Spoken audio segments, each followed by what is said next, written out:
السلام علیکم ورحمۃ اللہ وبرکاتہ۔ رمضان کا مہینہ شروع ہونے میں اب صرف کچھ دن باقی رہ گئے ہیں۔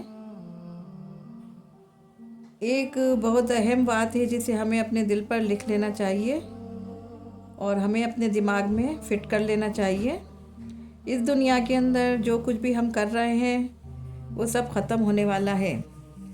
ہم بہترین مکان بنا رہے ہیں، ہم پورے دن محنت کر رہے ہیں کمانے کے لیے، ہم اپنا فیوچر برائٹ کرنے کے لیے تمام دماغ لڑا رہے ہیں، بچوں کے لیے فکر مند ہیں، بہترین کار خرید رہے ہیں، اپنی دنیا کو خوبصورت سے خوبصورت بنانے کی کوشش کر رہے ہیں۔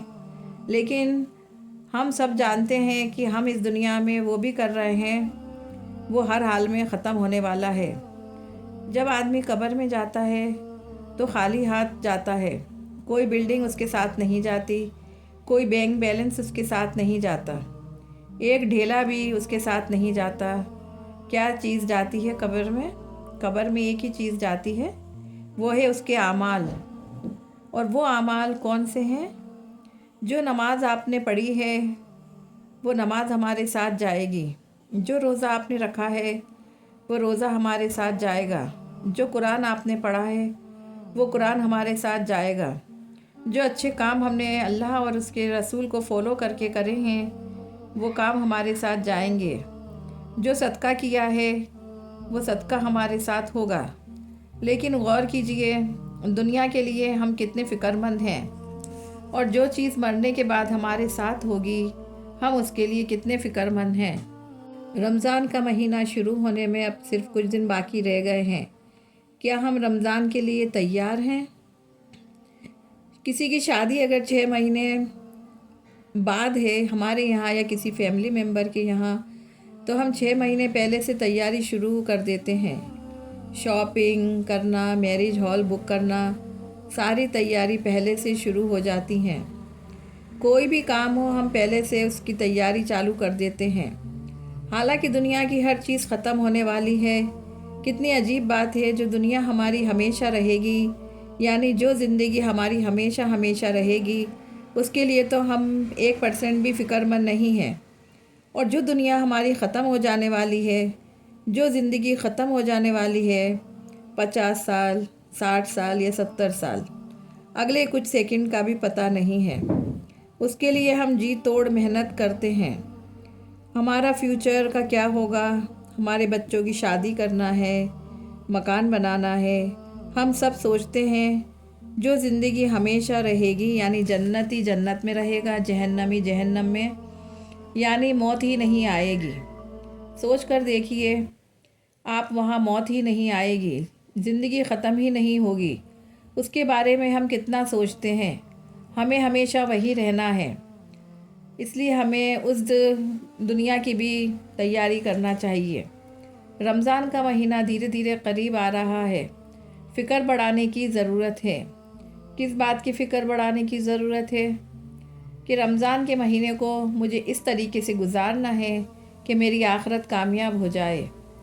رمضان کے مہینے کی فکر کرنا ہے، یعنی کہ میں اپنے آپ کو اتنا فٹ رکھوں کہ میرا کوئی بھی روزہ نہ چھوٹے، میں اپنے بزنس کو اس طرح سے ہینڈل کروں کہ رمضان میں میری کوئی بھی نماز نہ چھوٹے، تہجد نہ چھوٹے، قرآن مجید کی میری تلاوت نہ چھوٹے۔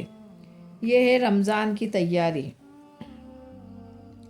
رمضان کے مہینے کا مل جانا ہی ایک بہت بڑا انعام ہے، اس لیے آپ لوگوں سے گزارش کرنا چاہتے ہیں رمضان کی فکر اپنے سینے میں پیدا کریں، رمضان کے لیے تڑپ اپنے اندر پیدا کریں، اور رمضان کے مہینے کی فکر اس طرح کریں کہ رمضان کا مہینہ شروع ہونے سے پہلے ہی اپنے آپ کو پریپیئر کریں۔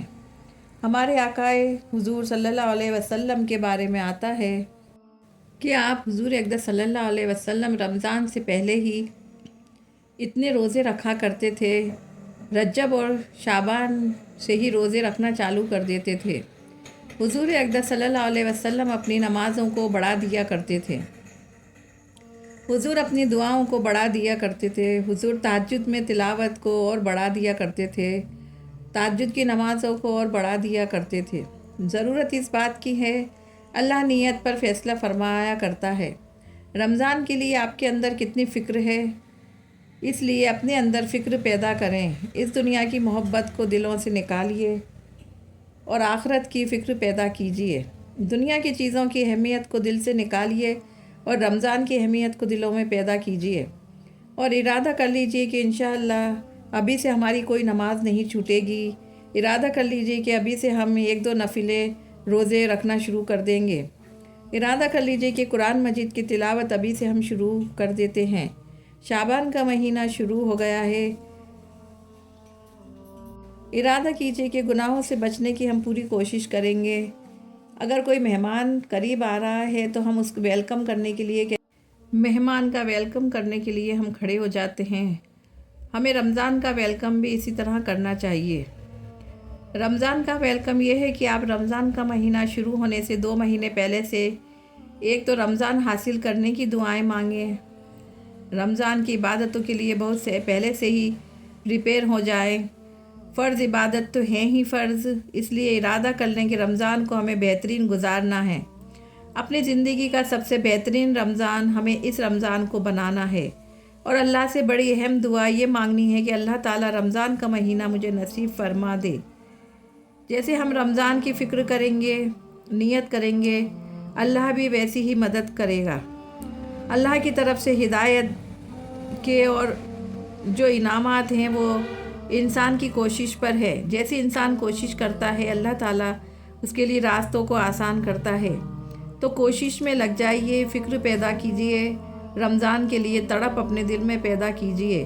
5-10 منٹ اللہ کو رمضان کو مانگنے کی اللہ سے دعا کیجیے، اللہ کے سامنے گڑ گڑائیے تاکہ اللہ کو پیار آئے اور اللہ ہماری تقدیر میں عمر میں برکت دے کہ ہماری زندگی اور لمبی ہو، اور جو ہماری اصل زندگی ہے ہم اس میں کامیاب ہو جائیں۔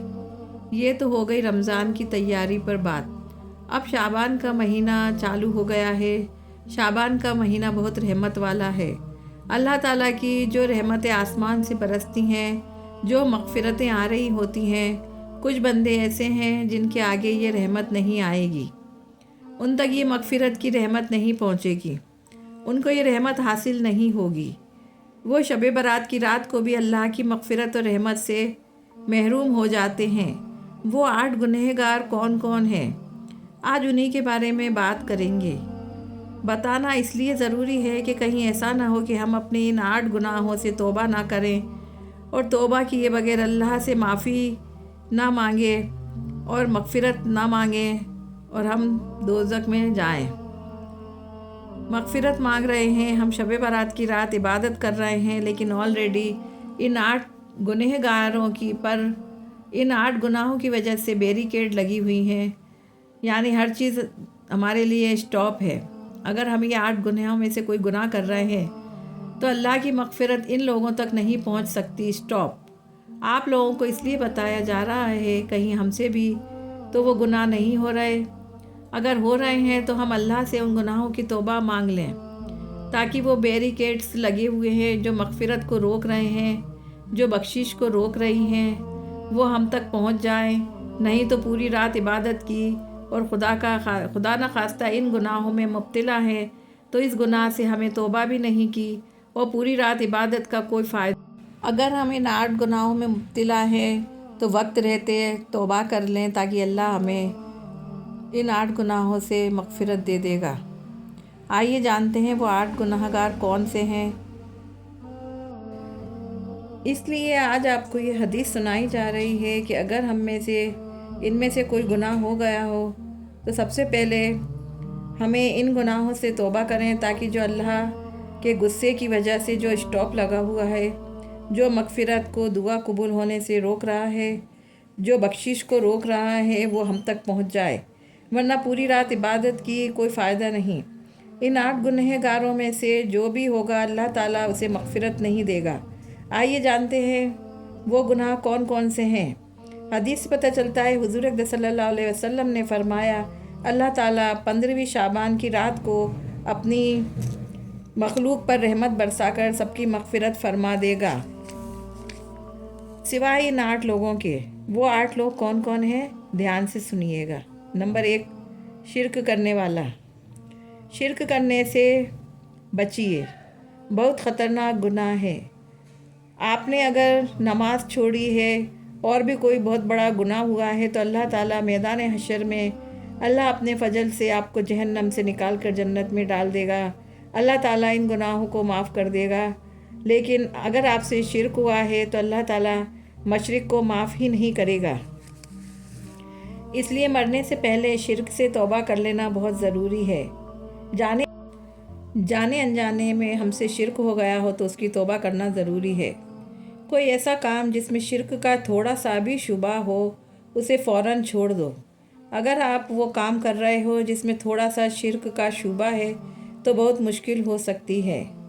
وہ کام کرو جس میں شرک کا شبہ بھی نہ ہو۔ اس لیے مشرک کی اس رات مغفرت نہیں ہے۔ شرک کرنے والا اگر شرک سے توبہ نہیں کر رہا ہے اور اس رات کو عبادت کرنے جا رہا ہے، اس کے آگے اسٹاپ لگا ہوا ہے، اس کی معافی ہے ہی نہیں اس رات۔ اسی لیے 15ویں شب کی رات کو سب سے پہلے توبہ کریں۔ یا اللہ، اگر جان کر شرک کیا ہے تو بھی معاف فرما، انجانے میں شرک کیا ہے اسے بھی معاف فرما۔ آج کے بعد ہم کبھی بھی شرک نہیں کریں گے، اللہ ہمیں معاف فرما۔ نمبر 2، ناحق قتل کرنے والا۔ قرآن مجید میں اللہ تعالیٰ نے فرمایا ہے اگر کوئی کسی کو ناحق قتل کرے تو ایسا ہے جیسے اس نے ساری انسانیت کو قتل کر دیا۔ تو کبھی آپ نے ایسا کیا ہو تو اللہ کے آگے شرمندگی کا اظہار کریں، اللہ سے توبہ کریں۔ نمبر 3، دل میں کینہ رکھنے والا۔ اگر کسی کے لیے حسد ہے، جلن ہے تو یہ نہیں ہونا چاہیے، یہ فطرتی ہوتی ہے۔ آدمی چاہتا نہیں ہے کہ کسی کے لیے دل میں کینہ رکھوں، لیکن خود ہی آ رہی ہے تو اسے کیا کریں؟ تو جب بھی ایسی فیلنگس آئے تو آپ اللہ سے معافی مانگیں۔ ایسی فیلنگ میں تو نہیں چاہتا لیکن خود ہی آ رہی ہے تو اللہ اس کو ختم فرما دے۔ نمبر 4، بدکار عورت یا مرد۔ عورت کا نام اس لیے لیا ہے کیونکہ بدکاری میں جو پہل ہے وہ ہمیشہ عورت ہی کرتی ہے، کیونکہ اگر عورت نہ چاہے تو آدمی کی ہمت نہیں ہو سکتی کہ عورت کی طرف آنکھ اٹھا کر بھی دیکھ لے۔ آج کل کیا ہے کہ شادی کے بعد بھی جو ہے افیئر چل رہے ہیں، بیوی کے پیچھے شوہر افیئر چلا رہا ہے، شوہر بھی جو ہے وہ افیئر کسی عورت سے ہی تو چلا رہا ہے۔ اس لیے بدکاری کے لیے یہاں عورت کا ذکر ہے۔ ویسے یہ دونوں کے لیے برابر ہے، لیکن عورت اس میں زیادہ انوالو ہوتی ہے۔ اس لیے آپ اس رات کو سجدہ کر رہے ہیں، دعائیں مانگ رہے ہیں، رشتے ناجائز رکھ رہے ہو، شادی کسی سے آنکھیں کسی اور سے لڑا رہے ہو، اس لیے اگر غلط تعلقات ہیں تو اس رات کو آپ کی مغفرت ہونے والی نہیں ہے، تو اس میں سب سے پہلے توبہ کریں۔ نمبر 5، رشتہ داری کو توڑنے والا۔ چھوٹی چھوٹی باتوں پر رشتہ داری ٹوٹنا۔ دیکھیے، اگر رشتہ داری میں من مٹاو ہو گیا ہے تو تھوڑی دوری بنا لیں، سلام دعا تو کرتے ہی رہا کریں، لیکن رشتہ داری بالکل ٹوٹنی نہیں چاہیے۔ دوری میں اور ٹوٹنے میں فرق ہے۔ ہمارے یہاں کیا ہوتا ہے، ذرا اگر کوئی بات مزاج کے خلاف ہو جائے تو ہم رشتہ داری توڑ دیتے ہیں۔ کھانے پینے میں کوئی کمی ہو جائے، پوچھنے میں کوئی کمی ہو جائے، تو اگر ایسی بات کمی ہو جائے تو اگنور کرنا سیکھیں۔ تو رشتہ داری کو توڑنے والا شخص ہے تو وہ جنت میں نہیں جائے گا، اس رات کو مغفرت میں محروم ہو جائے گا، اور ایک حدیث میں یہ بھی پتہ چلتا ہے کہ وہ جنت میں بھی داخل نہیں ہو پائے گا۔ نمبر 6، اپنے کپڑے کو ٹخنے سے نیچے لٹکانے والا۔ آپ پاجامہ پہن رہے ہیں، پینٹ پہن رہے ہیں، لنگی پہن رہے ہیں، آپ کا کپڑا ٹخنوں سے نیچے نہیں ہونا چاہیے۔ ایک حدیث تو یہ بھی پتہ چلتا ہے کہ جس کے کپڑے ٹخنوں سے نیچے ہو اللہ تعالیٰ اس کی نماز بھی قبول نہیں فرماتا، اور اللہ تعالیٰ ایسے شخص پر اپنی رحمت بھی نہیں فرماتا۔ ایسے شخص کو شعبان کی رات کو اللہ مغفرت بھی نہیں دیتا ہے۔ توبہ کرے کہ آج کے بعد میں جو بھی کپڑا پہنوں گا ٹخنوں کے اوپر ہی پہنوں گا۔ یہ جینٹس کے لیے ہے، لیڈیز کے لیے نہیں ہے۔ نمبر 7، ماں باپ کو ناراض کرنا۔ اگر آپ کے والدین ناراض ہیں تو جا کر انہیں منائیے، اپنے والدین سے معافی مانگیے۔ کتنی بھی نماز پڑھ لیں، اگر ماں باپ ناراض ہیں تو آپ کی مغفرت نہیں ہونے والی۔ نمبر 8، شراب پینے والا۔ شراب پینے والے کی مغفرت نہیں ہے۔ اگر آپ شراب پیتے ہیں تو آپ کی بھی مغفرت نہیں ہونا۔ آج ہی توبہ کریں اور شراب پینا چھوڑ دیں۔ یعنی 15 شعبان کی رات کو بھی ان لوگوں کی مغفرت نہیں ہوتی۔ نمبر 1 شرک کرنے والا، نمبر 2 ناحق قتل کرنے والا، نمبر 3 دل میں کینہ رکھنے والا، نمبر 4 بدکاری کرنے والی عورت اور بدکاری کرنے والا مرد، نمبر 5 رشتہ داری کو توڑنے والا، نمبر 6 ٹخنوں کے نیچے کپڑے پہننے والا، نمبر 7 ماں باپ کا نافرمان، نمبر 8 شراب پینے والا۔ تو اگر آپ یا ہم ان 8 گناہوں میں سے کسی گناہ میں مبتلا ہیں تو سب سے پہلے ان گناہوں سے توبہ کریں تاکہ رکی ہوئی مغفرت آپ کو مل جائے، کیونکہ اگر آپ ان میں سے کسی گناہ میں مبتلا ہیں تو شب برات کی 15ویں رات کو جو رحمت نازل ہو رہی ہے آپ کو وہ رحمت نہیں ملنے والی، نہ ہی مغفرت ہونے والی۔ آئیے ہم سب مل کر شعبان کی 15ویں شب کو خوب دعائیں مانگیں، خوب معافی مانگیں۔ پارٹ 2 میں ہم شعبان کی رات پر بات کریں گے۔ اللہ سے معافی مانگیے اور پاک دامنی کے ساتھ اپنی زندگی گزارنے کی کوشش کیجیے۔ اس کلپ کو زیادہ سے زیادہ شیئر کیجیے اور دوسروں تک پہنچائیے۔ اللہ حافظ، السلام علیکم۔